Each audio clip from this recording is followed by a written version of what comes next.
Sparrow Days by Russell Sebring. Chapter 1. Where's the girl? Asked Officer Carroll. Out of habit, he took off his glasses, extracted an old tissue from his pants pocket, and cleaned them. It was a little past midnight. In his 30-plus years on the police force, the married officer and father of three couldn't recall an evening this quiet. There had been no break-ins, domestic disputes, or major trouble of any kind. Other than pulling over two drivers for speeding and helping reroute traffic at the scene of a minor car accident, all had been relatively calm.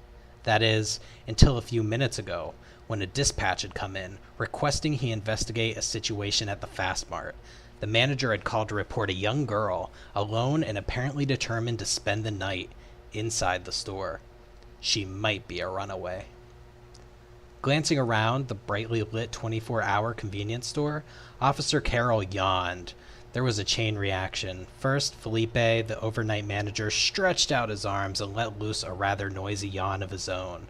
Then, all three customers standing in line at the register, ready to pay for their items, yawned in turn.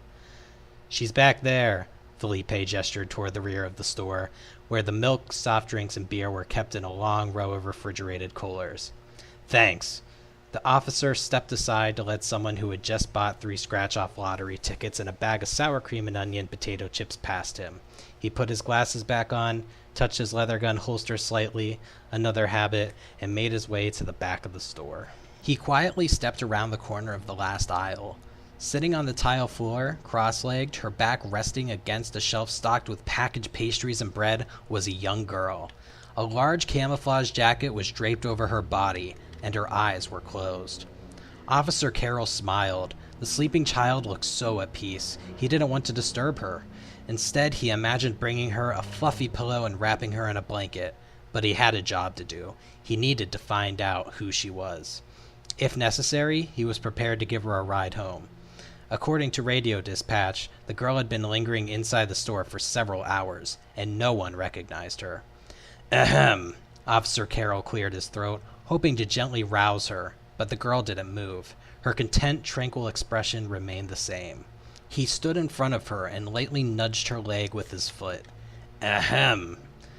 3 gentle prods more, each a little firmer, and gradually the girl stirred. Her nose twitched and her eyes opened.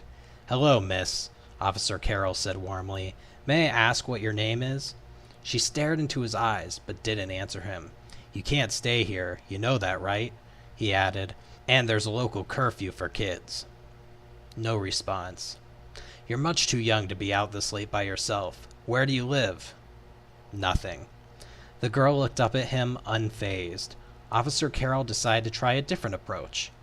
"How old are you? I'd say you look maybe 6 years old." "I'm 8, said the girl. She crossed her arms and frowned. Her cheeks turned pink. Officer Carroll tried hard not to laugh. "Does anyone know you're here?" No answer. He took a moment to think. "I'm not going to hurt you. Maybe we can make a deal. If you tell me your name, I'll buy you something to eat or drink. How does that sound?" Hesitantly, she answered, "Terra." Pretty name. Officer Carroll knew he was making some headway. "So, my lovely Miss Terra, can you tell me why you're sleeping on the floor in a Fast Mart and on a school night?" It was now officially Tuesday morning, Valentine's Day. The officer rubbed his hands together, another habit. It was 25 degrees outside, the chill emanating from the coolers, reminding him of how cold the night was. They exchanged glances, neither saying a word for a time. Maybe it was just a few moments, but it felt much longer than that. The front doors of the Fast Mart could be heard opening and closing, while friendly voices spoke near the cash register. The sounds would stop, and soon they would be overheard again. "Are you hungry?" asked Officer Carroll. "The Star Diner is always open." Terra nodded and sluggishly rose to her feet. As she did, the officer saw a name tag sewn on the front of the heavy green camouflage jacket she held. It was a U.S. Army field jacket. The tag above the pocket on the right side of the chest read, Delarosa. "Does that belong to your dad?" he asked as Terra struggled to put on the jacket. Clearly made for an adult, it was many sizes too big for her. The bottom of it reached below her knees. "It did," she said, "but now it belongs to me. My mom gave it to me after he died." "Oh, I'm very sorry." Officer Carroll didn't quite know what else to say. I'm sure your father was a good man. How long ago did this happen? He got killed by a bomb when I was a baby. I don't remember him. My mom says he was mean sometimes when he came home. All I know is what Mom tells me about my dad. He might have been nice, I guess. She paused. Looking at her, Officer Carroll imagined he could actually see the memories and hurt cascading inside the girl's mind like a waterfall. But then again, maybe he was wrong. Terra added, he was a soldier driving a truck. It happened in Afghanistan. And where's your mom? Why aren't you at home? You've got her, answered Terra. What does that mean? Asked Officer Carroll. I don't have your mom. Who is she? One of you arrested her. They took my mom away and put her in jail. You got her. I get to see her just sometimes. Her name is Mary. Where do you live now? Who takes care of you? Once again, there was no answer. Young Terra Delarosa had built her wall of silence. Officer Carroll stepped away, held down a button on a two-way radio clipped near his badge, and talked to someone on the other end. He kept his voice low and spoke in bits and pieces. Yeah, I understand. Roger that. Terra was listening. He turned his back to her. What are you doing? Asked Terra. She came closer to him. Officer Carroll sensed the girl was starting to panic, but he didn't answer her. He continued his call, listening and methodically speaking. Then he felt something.